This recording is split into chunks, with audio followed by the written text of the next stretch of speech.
अस्सलाम वालेकुम, मैं हूं समी इब्राहिम और आप देख रहे हैं हमारा यूट्यूब चैनल। आज 22 मई हफ्ता सन 2021। जंगबंदी हो गई बिलाखिर हमास और इसराइल के दरमियान। अब एक बड़ी बहस जो है वो चल निकली है वहाँ पर कि क्योंकि जो नेतन्याहू हैं उन्होंने ये कहा था कि जब तक हम इनका हमास का पूरा इंफ्रास्ट्रक्चर तबाह नहीं कर लेते, इनके मिज़ाइल तबाह नहीं करेंगे, तो उस वक्त तक हम नहीं करेंगे जंगबंदी। और अमेरिका ने शुरू में जो एक बड़ा छोटा बड़ा सॉफ्ट उन पर दबाव डाला, वो दर हकीकत अमेरिका टाइम देना चाह रहा था इसराइल को कि वो जो हमास का इंफ्रास्ट्रक्चर है और वहाँ पर जो मिज़ाइल हैं उनको वो जिस कदर मतलब ज़्यादा नुकसान पहुँचा सके उसको टाइम मिलना चाहिए। अब 11 दिनों के बाद ये जंगबंदी हुई है, तो इसमें हमास जो है उसके हवाले से अब एक बड़ी मायूसी पैदा हुई है इसराइल के अंदर। और वहाँ पर उनके जो जनरल्स हैं, उनकी जो मिलिट्री है, वो ये सवाल कर रहे हैं अपनी पॉलिटिकल एलीट से कि जनाब आपने तो कहा था कि जब तक मुकम्मल हमास की तबाही नहीं हो जाएगी हम जंग बंद नहीं करेंगे, तो आपने जंग बंद कर दी तो हमास तो तबाह नहीं हुई। तासुर इसराइल ये दे रहा है कि हमने हमास का बहुत नुकसान कर दिया और बिल्कुल उसको हमने डाउनग्रेड कर दिया।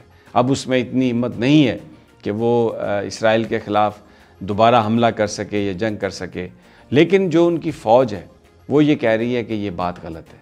और आपने ये जो कहना कि जी इतना डाउनग्रेड कर दिया है कि हमास अब इसराइल के ख़िलाफ़ कार्रवाई नहीं कर सकती, ये कतई तौर पे गलत है। हक़ाइक़ जो मिल रहे हैं हमें भी, जो मीडिया रिपोर्ट कर रहा है, जो मुख्तलिफ़ जो चैट्स हैं उनमें जो चीज़ें आ रही हैं कि हमास के पास अभी भी बावजूद इसके कि ये 10 दिन एक आसमान से आग की बारिश हुई है गज़ा में, और इस वक्त जो गज़ा है वो बताया जा रहा है, अगर आप उनके इमेजेस देखें, कि बिल्कुल एक मलबे का ढेर बन चुका है सड़कों पर। पानी नहीं है वहाँ पर, मैंने पहले भी आपको बताया था। पूरा वो एक तबाही कर के ऊपर से गोले और मिज़ाइल मार के बहुत हद तक तबाही कर दी है गज़ा की इसराइल ने। लेकिन हमास जो है उनको भी पता था कि ये क्या चीज़ आने वाली है, तो खुफिया तौर पर उन्होंने जहाँ उन्होंने अपने मिज़ाइल छुपाए हुए थे, इत्तलात ये है कि अभी भी 8000 मिज़ाइल हमास के पास महफूज पड़े हुए हैं।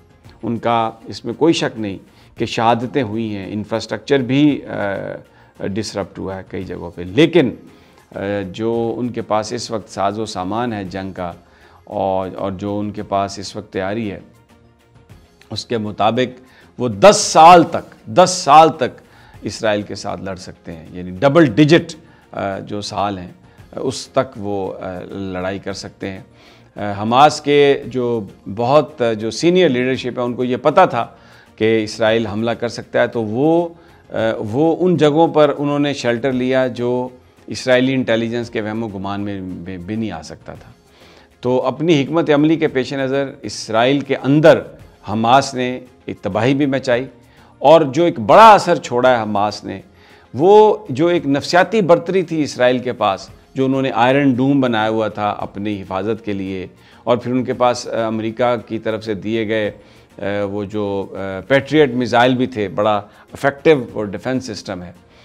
लेकिन वो सारे का सारा हमास के बिल्कुल जो लोकली मेड मिज़ाइल हैं उन्होंने उसको तोड़ा। उसकी वजह से इसराइल के अंदर बड़ी भगदड़ मची और तल अवीव जैसे शहर में लोग शेल्टर्स में मजबूर हुए जाके पनाह लेने के लिए।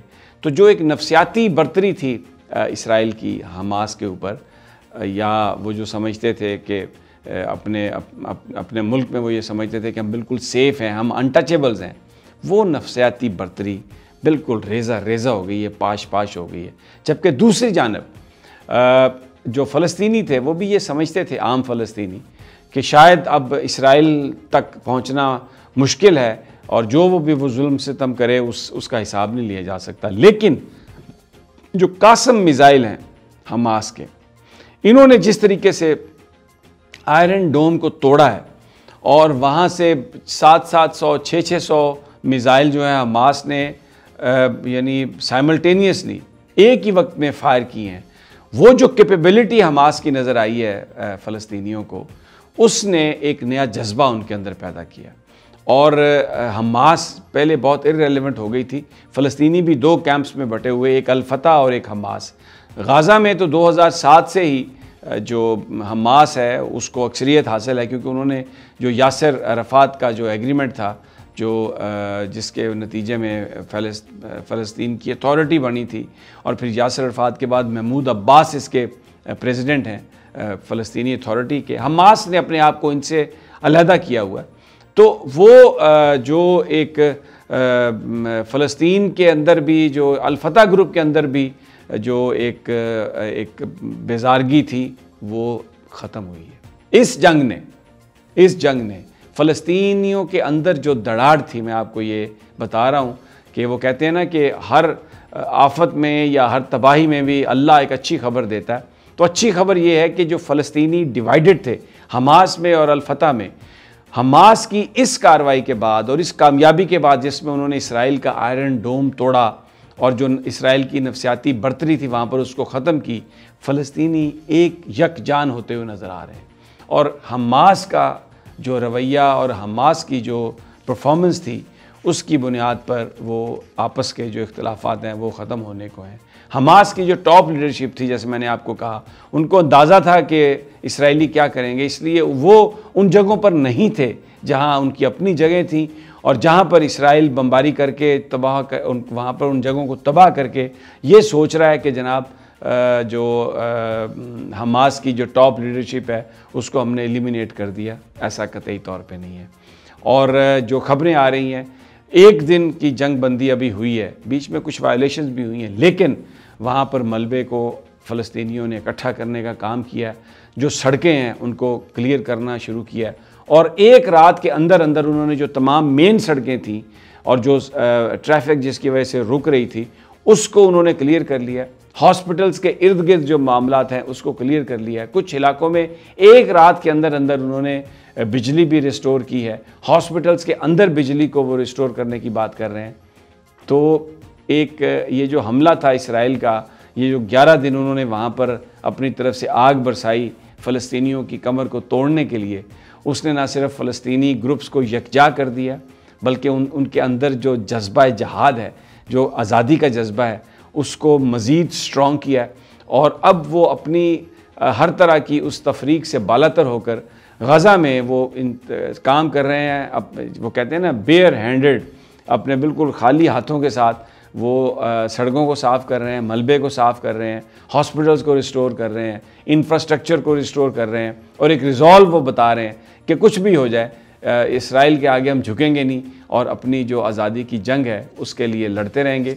और इसमें एक बड़ी इंपॉर्टेंट बात जो कही, मैं इसका जिक्र करना चाहता हूँ। शाह महमूद कुरैशी, वैसे तो उनकी तकरीरें वो चल रही हैं, कुछ बातें अच्छी भी हैं, लेकिन एक उन्होंने बड़ी ज़बरदस्त बात कही है कि जो मीडिया है वो इसराइल डोमिनेटेड मीडिया है, पूरी दुनिया का यहूदियों का डोमिनेटेड मीडिया है, और जो फ़लस्तीन के साथ जुल्म हुआ है उस जुल्म के हवाले से मीडिया ने खामोशी इख्तियार की है।